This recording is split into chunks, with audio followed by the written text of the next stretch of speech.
Hi, Trevor here, reflecting on life through music. Thank you for stopping by.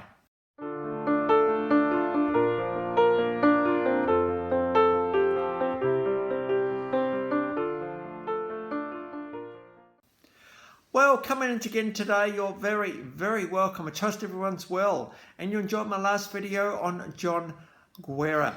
And it was great to look at the simple things we bring to this world. So I trust you found that one encouraging. We're going from there to a worldwide musical treasure today.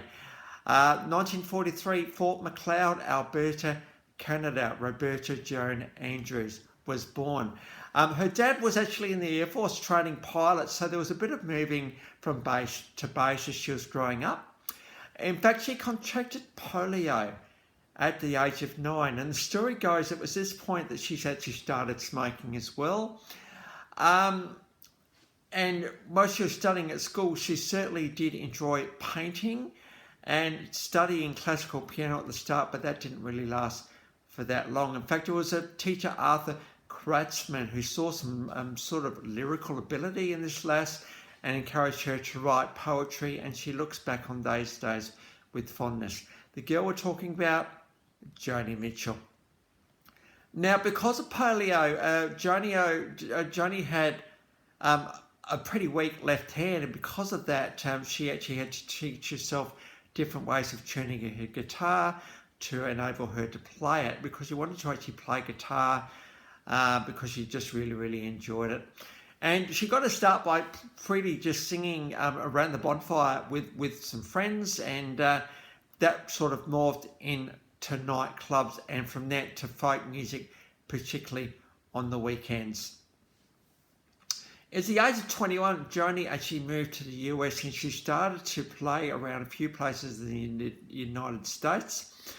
And it was in 1967 when she was at the Gaslight South Tavern that David Crosby actually saw her and met her and introduced her to a few people, including Warner Brothers, who signed her up as an artist. In 1968, out came the album Song to a Seagull. But it was in 1969 the album Clouds with her iconic song Both Sides Now. Now I've got three songs, clips of this on below. I've got a live version from back in 1970. I've got a live version all the way through to 2022. Now you must also remember that movie Love Actually, where the Alan Rickman's character sort of buys a present for his secretary. You know, cute, gorgeous, glamorous, but also sleazy, and puts a little put of doubt into that marriage. And there's a bit of a scene where she's in the bedroom realizing that the jewelry she thought she was going to get wasn't hers, and she knew at that point that something was up. So a really, really beautiful song. I can see the clouds from both sides now, first of all, as we look up. And then as we look down, perhaps when we're flying and we see clouds from a different angle, the song then morphs into, I can see love from both sides now. I can see it from when I'm actually in it. I can see it when I'm actually past it. And one of the lines, I did not know love at all. Such pretty cutting lyrics, these ones. And it really just typifies, I think, the fact that it's often relationships that break down, but we do look at our interaction with love at the same time. I think it's really, really important we actually do that. How are we going with love? Let alone how bad that last person might have been or whatever, but what about love? Are we giving? Are we kind? Are we patient? Do we allow love? Do we allow love to do what it needs to do, as opposed to trying to control it? Good love trying to control love, because you know what? One day you're not in love, and the next day you are. How we get from one to the other, we don't actually know. But you know what? Looking at love from both sides is a pretty cutting song about the ebbs and flows of relationships. That's such a beautiful song from Joni Mitchell, that one. So we got, again, live version 1970, live version 2022, and that clip from Love Actually. In 1970, Ladies of the Canyon was released. This was a massive album for Joni Mitchell, and platinum status. And this is a bit of a departure from her acoustic roots to more pop And we had the song Big Yellow Taxi. Now, Big Yellow Taxi has been covered by a few people, including Amy Grant. It's just one of the three. They paved Paradise and put up a parking lot. In fact, there's a swinging hot spot just to throw it in there as well. We've got a live version of this one below. Paved Paradise, put up a parking lot. Absolutely. I mean, it's very, very hard. Well, actually, it's not that hard. You know what it's like when you're walking through nature and you look around and think, hey, there's absolutely nothing man-made here. There might be a bit of a path. You kind of don't count that, but you don't see any houses. You don't see any electrical wires. You just see, well, paradise. I was walking around Chambers Gully here in Adelaide today, and I was just thinking of that very, very thing, just when you look at just the greenness of the world that we live in, the hills and the mountains and the lakes and all the stuff you might have around you. I mean, how beautiful this world actually is. For many in this world at the moment, it's not so pretty. Absolutely. There's just too much going on in this planet world at the moment. But we do need this reprieve from life, don't we? We need to be able to escape it. We need to be able to, I think, leave the world behind so that we can just really get back to who we are. It's in those moments. In fact, I was just thinking, as I was walking on this path today, there were some pretty significant thoughts that came to my mind in that particular moment. So I always think about this path with a bit of fondness about it. If I hadn't gone for that walk, I wouldn't have got the thoughts. I think this is a beautiful thing that nature does. It enables us to think and to contemplate life in a new and fresh way. So for those of you who don't like going outside, can I make a suggestion to you? Go outside. Not to interact with people necessarily if that's a bit too much, but you know what? To be able to, I think, reconnect with ourselves, look at just something new, look at the sky, look at the birds, look at the trees, look at the plants. If you're by the coast, the water, oh my goodness, it's absolutely beautiful when you look at the world in this way. And if you are in a situation where you're looking at love from both sides, it's those moments of contemplation and reflection that are really, really important. If we don't ever learn from the things that have happened to us, well, there's no point having them. But if you have had a hard thing happen, there's always something we can reflect on, even if the stuff is pretty traumatic. We can think, well, how do we move it forward, or how do we walk forward with this thing in a way that's going to help us to live life as best we can? Because you know what? We're doing the best with what we got. Just remember that we're doing the best with what we got. And songs such as, Both Sides Now and Big Yellow Taxi just really get us to stop and think about our interactions with love and our interactions with life. There are some parts of the world where we haven't paved paradise with a parking lot yet, but there are many places where we have. So we've got to find those places that make us feel really, really good.